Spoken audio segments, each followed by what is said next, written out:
ई तो हम जाना गए कि तू एकदम 110% ना बता पाई बा।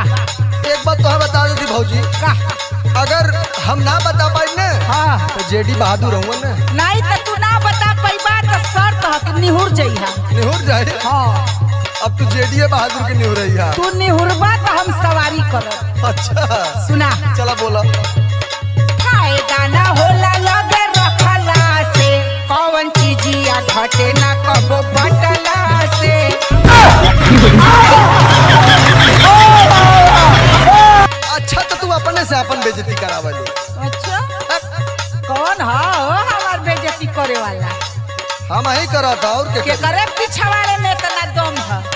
तो पिछवाड़ा देखबू हाँ। भैया गवाड़ा सुन ला पहले। बोला फायदा ना होला लगे